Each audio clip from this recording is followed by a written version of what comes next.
अस्सलाम वालेकुम। प्रोग्राम 10 में खुश आमदीद। मैं हूं इमरान सुल्तान। आज 23 मार्च 2024, आज से ठीक 84 बरस पहले 23 मार्च 1940 को एक ऐसे पाकिस्तान के क़याम की करारदाद मंजूर की गई जो कि वेलफेयर स्टेट के ऊपर मबनी, जो कि एक प्रोग्रेसिव मुल्क का ख्वाब था। लेकिन आज बड़े अफसोस का मुकाम है कि कायद का वो पाकिस्तान न जाने कहाँ रह गया। उस ख्वाब जो अल्लामा इकबाल ने जिस पाकिस्तान का ख्वाब देखा था वो कहाँ रह गया।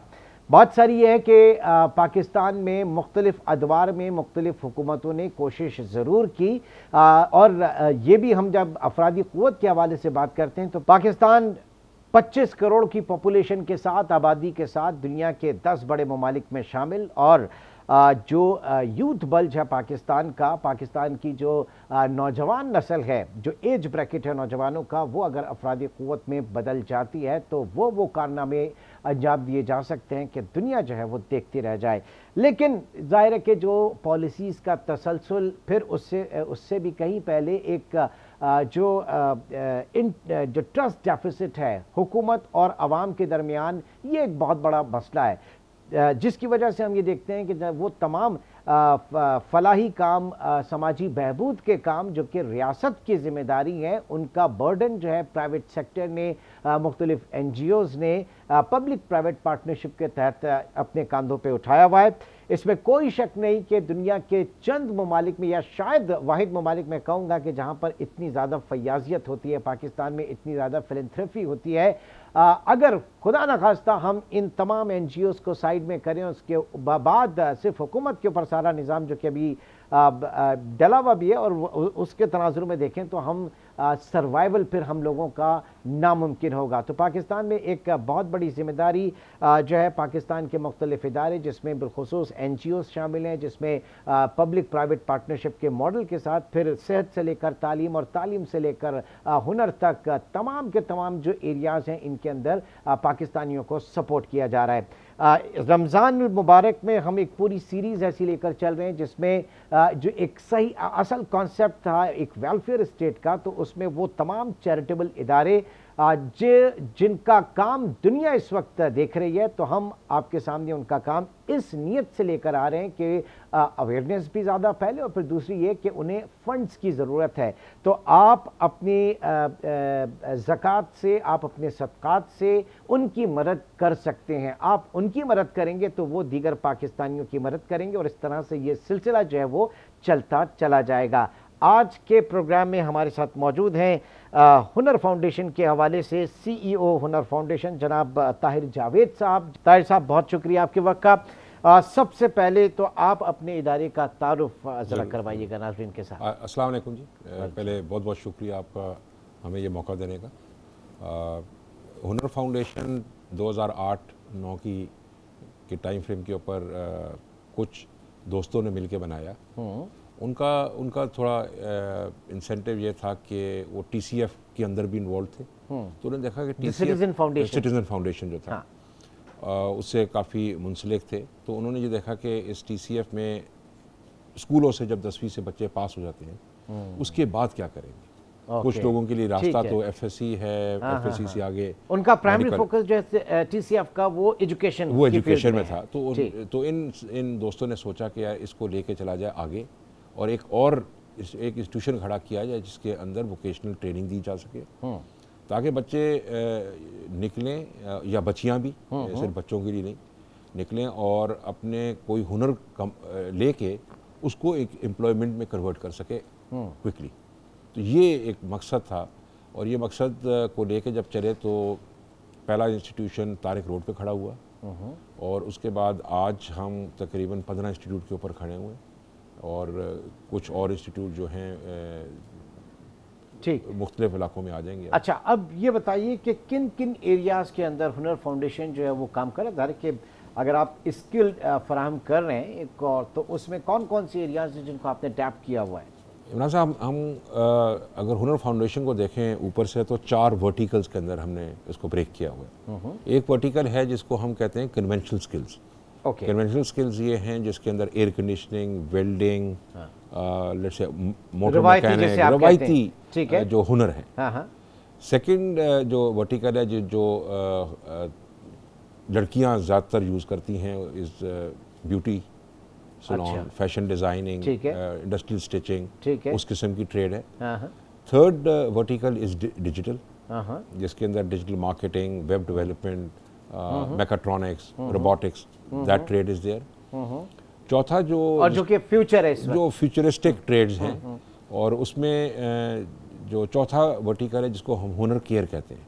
हुनर केयर हेल्थ केयर के ऊपर है। हुनर केयर, हुनर ओके, हुनर केयर हेल्थ के ऊपर है, हेल्थ के ऊपर है। उसका मकसद ये है कि अभी जो हमने पहली जो चीज़ स्टार्ट की है वो है एल्डरली केयर के अटेंडेंट्स, जो अटेंड कर सकें पेशेंट्स को, जो एल्डरली पेशेंट्स हैं, जो ज़ईफ़ हैं पेशेंट, उनके लिए ट्रेनिंग स्टार्ट की है। एंड लोगों का काफ़ी, बच्चों का बहुत शौक़ है उसमें आने का, और एम्प्लॉयमेंट अपॉर्चुनिटीज़ भी। जैसे पैरामेडिक्स वगैरह? नहीं, पैरामेडिक तो बड़ी स्पेसिफिक होगी। ये जो केयर देते हैं नर्स, बहुत ऊपर हो गए, उसमें बिल्कुल नीचे की तरफ, ठीक है, जो टेकिंग केयर, स्किल देना है उनकी स्ट्रेट में भी, स्किल देना। नाउ ये आपकी क्या ऑब्जर्वेशन है कि जो मैं बात करता हूं कि जनाब एक ट्रस्ट डेफिसिट है, एक फलाही रियासत का ख्वाब, ज़ाहिर है कि वो रियासत की जिम्मेदारी है आवाम के फलाह बहबूद के लिए, लेकिन वो ट्रस्ट डेफिसिट जो है वो कैसे ब्रिज होगा, और कितना आप देख रहे हैं, क्योंकि ये अव्वल तो ये रियासत की जिम्मेदारी है, लेकिन जाहिर है कि वहाँ पे जो फेलियर्स हैं उनको private sector, public private partnership में कोशिश कर रहा है सामने आने की।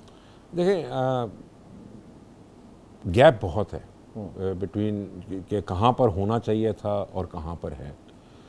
जहाँ तक प्राइवेट सेक्टर का ताल्लुक है या NGOs का ताल्लुक है, वो कुछ गैप को फिल कर सकते हैं, वो बहुत बड़ा गैप एक हद तक फिल कर सकते हैं, और बहुत सारी अच्छी ऑर्गेनाइजेशन है जो कर रही हैं। इंडस हॉस्पिटल है, I mean there are other institutions जो करने की कोशिश कर रही हैं, हुनर फाउंडेशन है। लेकिन इस पूरे गैप को फिल करने के लिए गवर्नमेंट को अपनी रिसोर्सेज मोबिलाइज करनी पड़ेंगी इस डायरेक्शन में। ठीक है, जो करते हैं, लेकिन डायरेक्शनली मेरा ख्याल है उसकी असेसमेंट करनी चाहिए, क्या वो रिजल्ट दे रही है। तो पैसे तो खर्च रहे हैं आप, एक तो ज्यादा चाहिए पैसे। आजकल तो बड़ा सवाल भी उठ रहा है, इसके ऊपर भी बड़े सवाल आते हैं, इफेक्टिवनेस कितनी है। ठीक है ना, ये भी मैं आपसे जानना चाहूँगा कि जब हम यूथ की बात करते हैं तो पाकिस्तान की जो एज ब्रैकेट है 18 से 35 तक का, और एक हर सियासी जमात जो है वो उसको एक बहुत बड़ा पोटेंशियल कहती है। वो ज़ाहिर है कि सियासी हवाले भी होते हैं, उसमें बहुत सारी चीज़ें होती हैं, लेकिन आप किस तरह से देख रहे हैं, क्योंकि ये बग़ैर किसी विजन के, बग़ैर उसमें एक वो जो आप कह लेंगे अनगाइडेड मिसाइल जिसे आप कहते हैं। देखें, कुछ नंबर्स को देख लेते हैं। हम कहते हैं कि 64% जो पॉपुलेशन है पाकिस्तान की 30 साल से कम, 64% तकरीबन कोई 15 करोड़ बनते हैं। और ये बहुत बड़ी ब्लेसिंग है, अगर ब्लेसिंग भी है, जिस तरह आपने कहा। हाँ, ये बहुत बड़ी ब्लेसिंग है। जो दुनिया में और कौमों को देखें तो ये पाकिस्तान में इतनी बड़ी तादाद में नौजवानों का होना बहुत बड़ी ब्लेसिंग है। तो 15 करोड़ वो हैं जो 30 साल से कम है। 15 से 29 में तकरीबन 7 करोड़ लोग हैं, और 15 से कम 7 करोड़ लोग हैं। तो अगर आप अगले 30-40 सालों में देखें तो ये पूरी की पूरी जनरेशन चलती चली जाएगी। और अगर आप इस जनरेशन के बारे में कुछ इफेक्टिवली कुछ नहीं कर सके तो ये किसी और साइड पे भी जा सकती है। लायबिलिटी भी बन सकती है, बहुत बड़ी लायबिलिटी बन सकती है। एसेट से लायबिलिटी बनते हुए क्या देर लगती है, और हम देख रहे हैं। और इस वक्त दुनिया में अगर आप वेस्ट की तरफ देखें या फर्दर फार ईस्ट की तरफ देखें तो आबादी की ग्रोथ इतनी है नहीं, और वहाँ पर एजिंग पॉपुलेशन इज़ इंक्रीजिंग जी। उनको यंगर जनरेशन चाहिए टू डू वर्क, चाहे वो जापान हो, चाहे वो यूरोप हो, और उस गैप को फिल करने के लिए मेरे ख्याल पाकिस्तान एफर्ट कर सकता है। ठीक है, अच्छा, अब यहाँ पे जब पाकिस्तान में बात की जाती है कि अव्वल तो मौक़े नहीं है, वसाइल नहीं है, लेकिन उसके बाद जो लोग पढ़ लिख लेते हैं वो ज़ाहिर है कि फिर अच्छे मुस्तकबिल के लिए, क्योंकि नौजवान मायूस है तो वो बाहर का रुख कहता है, जिसे हम ब्रेन ड्रेन कहते हैं। बट एक स्कूल ऑफ थॉट ऐसा भी है कि ब्रेन ड्रेन उस वक्त होता है कि जनाब जब आपके अपने दस्तयाब वसाइल के अंदर से चीज़ें बाहर जा रही हैं। आप तो यहाँ पे सरप्लस हैं, लोगों के पास मुलाजमतें यहाँ पर नहीं हैं। तो ज़रा इसमें अपना कॉन्सेप्ट ज़रा मुझे बताइएगा। देखिए, अगर इकोनॉमिक ग्रोथ नहीं है मुल्क के अंदर और काम करने के मौके नहीं है तो दो ही तरीके हैं उसके, या तो यहाँ रह के कुछ आई मीन सबवर्सिव एक्टिविटी में चले जाएंगे या वो बाहर की तरफ जाएंगे और बाहर की तरफ जाएंगे और अपनी अपनी मौज को ढूंढेंगे, चाहे वो लॉन्चों में जाए, चाहे वो ग्रीस के पुलिस से डंकियों पे जाएं, हाँ, या वो सही तरीके से जाए, लीगल से जाए। लेकिन इंसान ने अपनी माश तलाश करनी। बेहतर ये है कि आप उसके मौके यहाँ फराहम करें और ऐसी सहूलत बनाएं जिसके अंदर वो यहाँ पे भी रह सकें, और जिनको बाहर जाना है वो सही तरीके से जाएं ताकि वो सही आमदनी करके और आपको ज़रा मुबादला वापस कर। जब हम बात करते हैं जनाब वोकेशनल ट्रेनिंग की ही आप उसके ऊपर देते हैं ना, तो एक ज़माने में बहुत ज़्यादा फोकस आपके टैप्टा वगैरह बड़ी हमने देखा कि उसमें एक्टिविटी रहती थी, चाहे वो टैप्टा सिंध हो, टैप्टा पंजाब हो और दीगर उसमें भी। बात ये कि सर आपके जो वोकेशनल ट्रेनिंग इंस्टीट्यूट्स हैं वहाँ से जो फारिग तहसील लोग हैं वो जब बाहर जाते हैं या और इदारों में जाते हैं तो वो जो एफिलिएशन है उनकी वो किस हद तक मानी जाती है?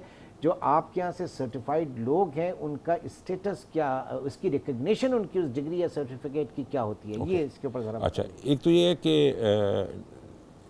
जितनी भी qualification under national vocational training का जो फ्रेमवर्क है सारी प्रोविंसेस के पास है। प्रोविंसेस के अंदर उनका टेस्टिंग बोर्ड है और सर्टिफिकेशन बोर्ड है। ये आफ्टर 18th अमेंडमेंट के बाद ये ज़्यादा वाजे हो गया। पहले भी टेस्टिंग बोर्ड्स वगैरह थे, लेकिन अब बिल्कुल वाजे कि नेशनल लेवल के ऊपर नहीं होगा, प्रोविंशियल लेवल के ऊपर होगा। तो सिंध के अंदर जो Sindh board of technical education या टेस्टिंग बोर्ड्स हैं उनके थ्रू हम रजिस्टर होके नेशनल करिकुलम को यूज़ करते हुए बच्चों को मुख्तलिफ ट्रेड्स के अंदर रजिस्टर करके वो टेस्टिंग होती है उनकी, और उनको फिर सर्टिफिकेट मिलता है उस प्रोविंस के सर्टिफिकेट की एक्सेप्टेंस जो है अब्रॉड क्या होती है? मैं ज़रा इसके ऊपर बात करूंगा। एक छोटे से ब्रेक की कॉल है, हमारे साथ मौजूद हैं ताहिर जावेद साहब, CEO हुनर। छोटे से ब्रेक के बाद दोबारा मिलते हैं।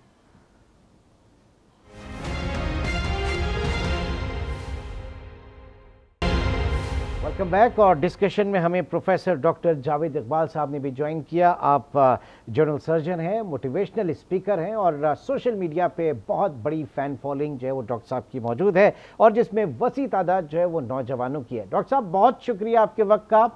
आज 23 मार्च 2024 और हम देख रहे हैं कि जो पाकिस्तान 25 करोड़ की पॉपुलेशन में 64% के करीब वो पॉपुलेशन जो कि बिलो 30 इयर्स है, जिसे हम नौजवान तबका कहते हैं, नौजवान पाकिस्तान के जो पोटेंशियल है।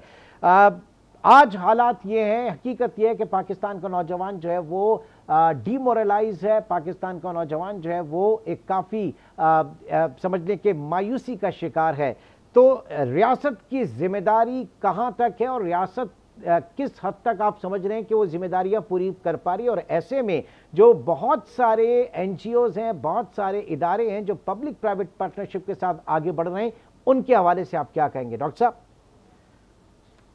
शुक्रिया। देखिए, जहां ये एक बहुत बड़ी अपॉर्चुनिटी है वहां ये एक बहुत खतरनाक बम भी है जो फट सकता है, क्योंकि ये जो नौजवान हैं, इन नौजवानों को अगर हम ग्रूम करके इनकी सलाहियतों को चैनलाइज करके इनको अगर हम तैयार कर लें तो पूरे मुल्क की किस्मत बदल सकती है। पूरी दुनिया में इनकी ज़रूरत है। हम इनको एक ह्यूमन रिसोर्स को मुल्क से बाहर भेज सकते हैं जो पाकिस्तान के लिए बहुत सारा नाम और रेवेन्यू ला सकते हैं। और अगर हमने इस पर तवज्जो ना दी तो ये सारे के सारे नौजवान और इनमें से अक्सरियत जब बेरोजगार होगी तो ये मुल्क के अंदर बहुत ज़बरदस्त किस्म का कियोस क्रिएट हो सकता है। इसलिए अगर आप मुझे इजाजत दें, मैंने एक छोटा सा फ्रेमवर्क बनाया था और वो फ्रेमवर्क 1-2 मिनट में मैं आपकी खिदमत में अर्ज कर देता हूँ। बिल्कुल। पाकिस्तान का नादरा का जो डाटा का सिस्टम है वो बहुत ही जबरदस्त कॉम्प्रिहेंसिव सिस्टम है। इसमें कुछ खाने नए ऐड करने पड़ेंगे। मैं बहावलपुर में जैसे रहता हूँ ना, तो मैं ये चाहूंगा कि बहावलपुर की जितनी पॉपुलेशन है उसमें एक खाना ऐड कर दिया जाए कि कितने लोग हैं जो 18 साल से 35 साल के हैं। ऑब्वियसली एक क्लिक से पता लग जाएगा। उसके बाद उनमें से कितने लोग ऐसे हैं जो कि जॉब पर हैं, ये एक खाना ऐड कर दिया जाए। और कितने लोग हैं जो बेरोजगार हैं। फर्ज करें हमें मिसाल के तौर पे ये पता लगे कि बहावलपुर में 1 लाख लोग बेरोजगार हैं, तो उसके आगे एक खाना और ऐड कर दिया जाए कि उनकी स्किल्स क्या हैं। उनमें से बहुत सारे होंगे जो अनस्किल्ड होंगे, कुछ ऐसे होंगे जो ड्राइवर होंगे, कुछ ऐसे होंगे जो दर्जी का काम सीखते होंगे। अब बहावलपुर की लोकल इंतजामिया उन सब के डाटाबेस को देखे और वो कहे कि इन 1 लाख लोगों को हमने कैसे खपाना है। फर्ज करें हमें पता लगे कि उसमें से 150 लोग जो हैं वो मोटर मैकेनिक हैं, तो कुछ नहीं करना, ये जो बड़ी बड़ी कंपनियां हैं, होंडा है, किया है, सुजुकी है या टोरोला वगैरह हैं, इन सबको ये कहा जाए कि बहावलपुर के नवा में हम आपको 2 एकड़ जमीन दे रहे हैं जो कि 10 साल के लिए लीज होगी और 5-10 साल के लिए आपने कोई टैक्स नहीं देना। यहाँ आपने एक स्टेट ऑफ आर्ट वर्कशॉप बनानी है, मगर उस वर्कशॉप के अंदर इन 150 लोगों को मुलाजमत देनी है इस शर्त पर आपको ये जमीन दी जाएगी। इसी तरीके से जो खाना पकाना चाहते हैं वो बड़ी बड़ी बेकरियों के साथ राब्ता करें और जितनी एनजीओज हैं उनके साथ राब्ता करें।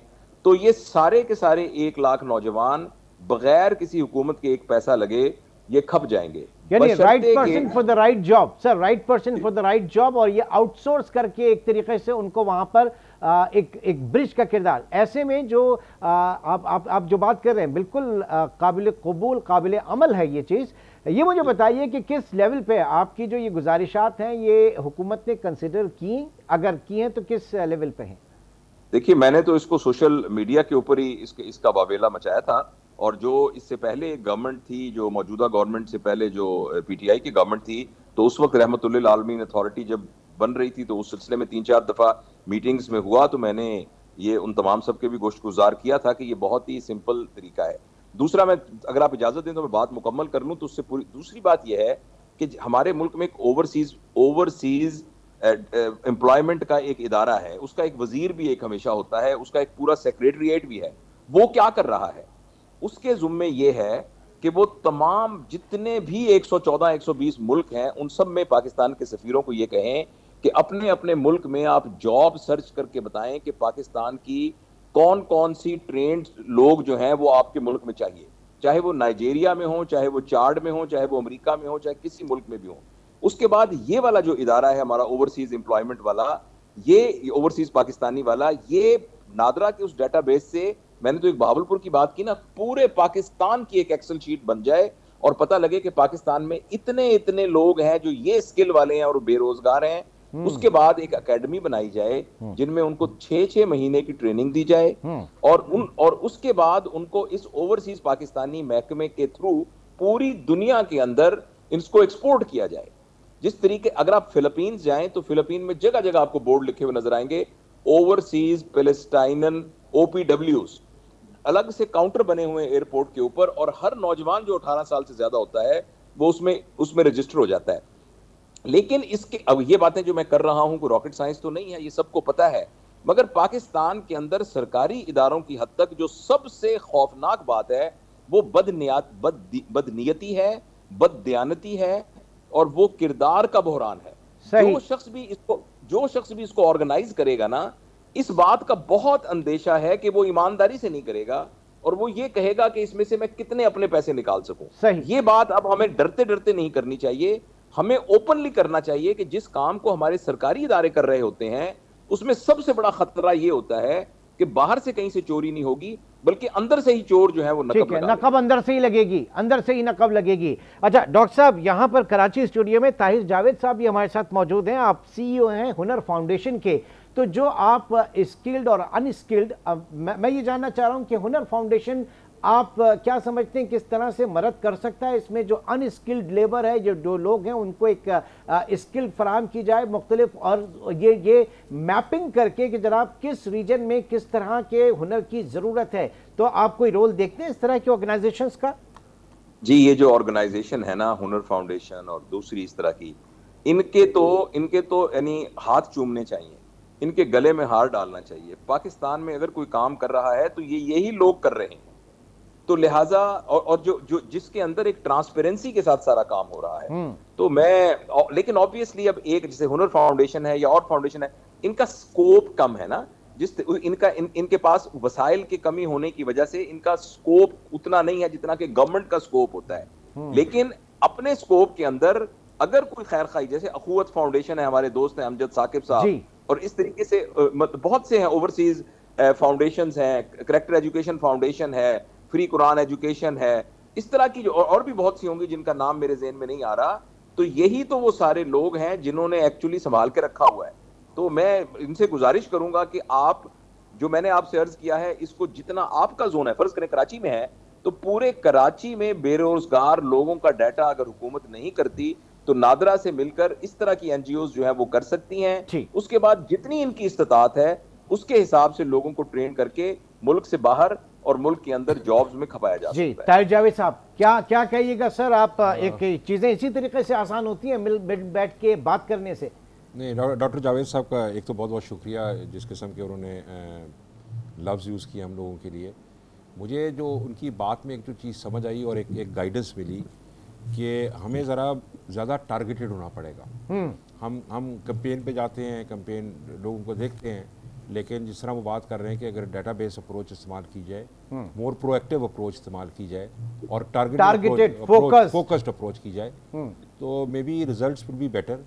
और उनको लिंक किया जाए ओवरसीज़ मार्केट के साथ, लोकल मार्केट के साथ, जिस तरह उन्होंने कहा था कि कुछ इंडस्ट्री के साथ जो हम कर रहे हैं, इंडस्ट्री के साथ मिल के काम करने की कोशिश कर रहे हैं।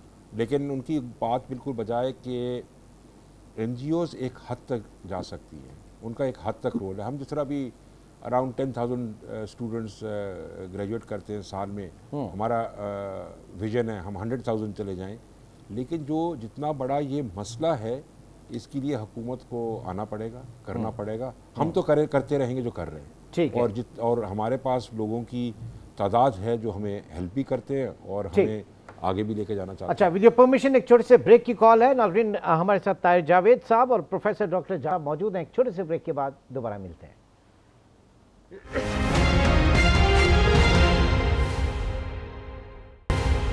Welcome back. डॉक्टर साहब, आपकी तरफ आता हूं। ये जो 18वीं आईनी तरमीम है, 18th अमेंडमेंट के बाद स्पेशली हेल्थ हुआ, एजुकेशन है, ये प्रोविंशियल सब्जेक्ट्स हो गए।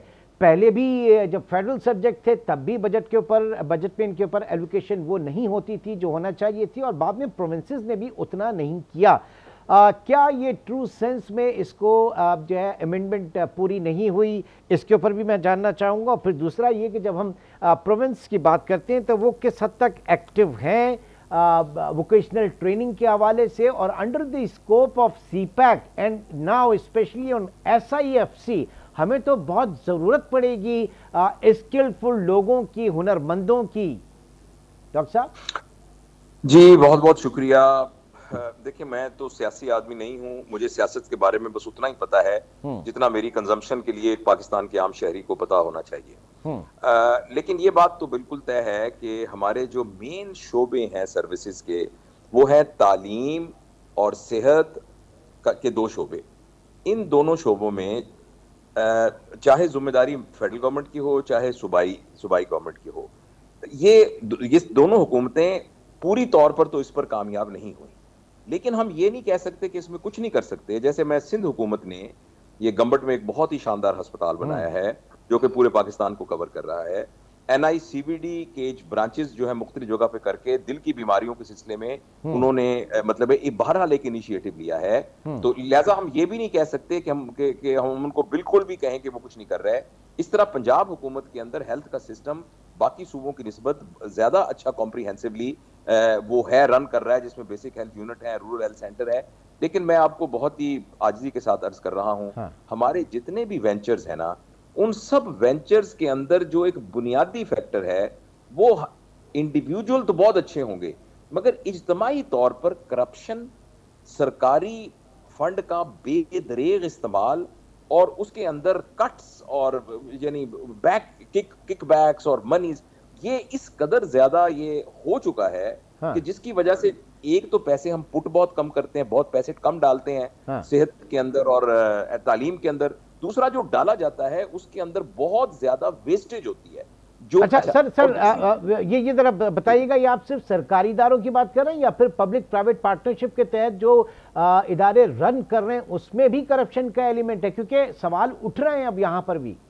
देखिए, जो प्राइवेट पब्लिक पार्टनरशिप होता है उसके अंदर चेक्स जो हैं और स्टेक होल्डर जो हैं वो डायरेक्टली इन्वॉल्व होते हैं। तो बददियानती तो बिल्कुल किसी प्राइवेट ऑर्गेनाइजेशन में भी हो सकती है, लेकिन जो चेक का सिस्टम है और जो रोकथाम का सिस्टम है वो ज्यादा इफेक्टिव होता है। गवर्नमेंट के सिस्टम के अंदर बहुत ज्यादा लूप होल होते हैं जिसकी वजह, और दूसरी बात यह कि जो हमारी जितनी भी हुकूमतें हैं ना, अब तो हमें ये बात बिल्कुल मुझे कहते हुए कोई डर और खौफ नहीं होता कि इनके अपने जो अल्ले थल्ले हैं ना, और जो इनके अपनी हुकूमत के रन करने के अखराजात हैं वो इतने ज्यादा होते हैं। देखिए हमारे यहाँ अब कोई गवर्नर साहब आते हैं, मतलब एक देखकर शर्म आती है कि एक आदमी के लिए 25-25 गाड़ियां आ रही हैं और कितने कितने कॉन्वॉयज हैं वो जा रहे हैं। अच्छा, अगर फर्ज करें कोई इफ्तिताह करने के लिए किसी शहर में आता है, पूरे शहर के अंदर पैनाफ्लेक्स लगे होते हैं और हर खंबे के साथ एक एक पैनाफ्लेक्स लगा होता है जिसका ठेका किसी को दिया जाता है।